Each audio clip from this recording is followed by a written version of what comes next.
Hey, it's Chuck Karsten saying Course in Miracles 42, and jumping on here quick, I am wanting to remind you that this video comes out live on Facebook, YouTube, and then you can find it on YouTube down on my Facebook scroll.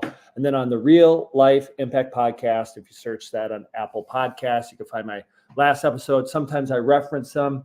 And like in the past, sometimes I mention, hey, I'm a student of the Course in Miracles. So a student, to be a good student, you should be teaching. And some of the times when I'm teaching the stuff, I'm not fully understanding it, but it helps me to share it, to understand it a little better. And I think a lot of times it's good for your awareness. And you might not even agree with some of the things I say, or your religious background might be like, no, that's not true. Ultimately, truth is probably, not what we think we know, not our perceptions. That it is truth. And we're on that process, like I am, on that path to understanding truth better. Today, I mentioned, if you look in my little note, that God loves us completely, perfectly, eternally. But I think a lot of times we forget that. And then we have problems or challenges. And I'm not saying I forget that, but I feel like in moments I do forget that. So I'm admitting I do forget that. And I think sometimes that's why our challenges come.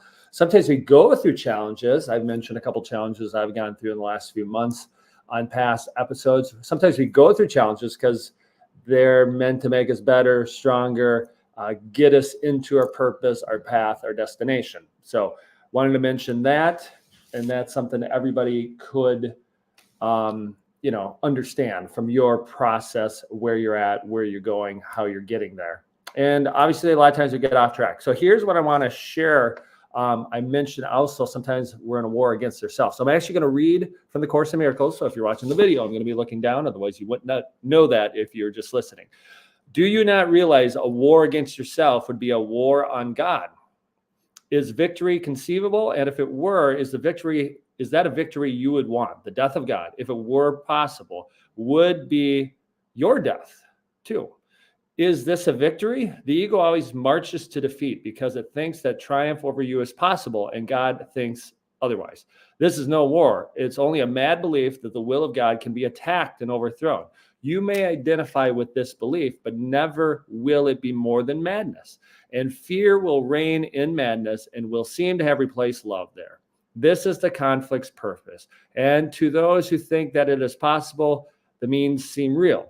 So let's break that down. There's a war against ourselves. A lot of times our thoughts are battling us, and in a way, not that you would actually think this, you could be looking to, you're waging the war because the ego wants death. I've mentioned this before, and you're waging the war on God.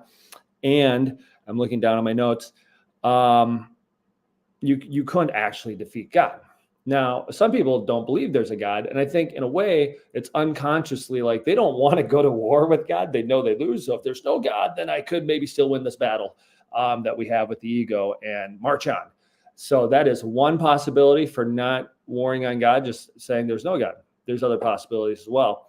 So in this segment in the Course in Miracles, and I'm a person right now going through a little bit of a challenge health-wise, and sometimes you ask, why is this?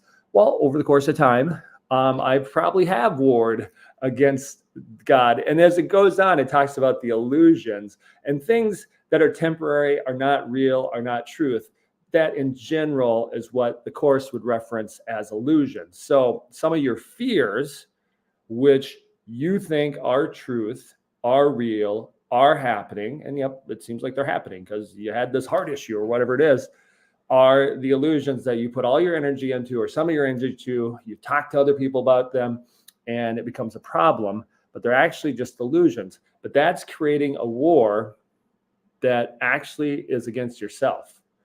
So what we need to do is just step back and say, wait a minute, I'm warring against myself. Why would I try to do damage against myself and against God's promises? Once you have that little bit of understanding, you can take that step back. And then what I said at the beginning, God loves you perfectly, completely, and eternally. And if you're not in a spot to believe that, what would it take you, A, to stop worrying against yourself, B, meaning battling against yourself or other people, attacking yourself.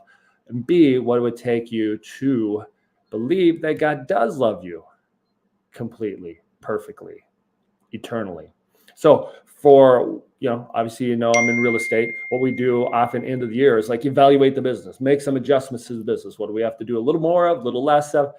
I would say one of the possibilities is you have to do a little more learning about God, understanding about truth of God, understanding the promises of God. And then you'd be like, oh yeah, I think God does love me completely, eternally. And these things are illusion. And these are fears that I don't need to have.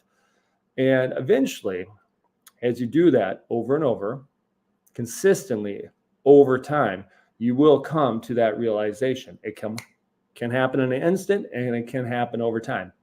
I coach youth basketball. Last night at a basketball practice, I was explaining to the kids that I explained about Kobe Bryant, how he didn't score any points when he was 11 years old in the summer league. And then at 12 years old, he worked really hard and he scored some points, was decent. Then he worked really, really hard again the next year. And by 13, he was the leading scorer. And then he still, instead of being the leading scorer and say, I'm the best, I'm going to stop right there because I'm the best in the town. He kept working really, really, really hard. And by 14, he was the most elite player he could find anywhere that he could play.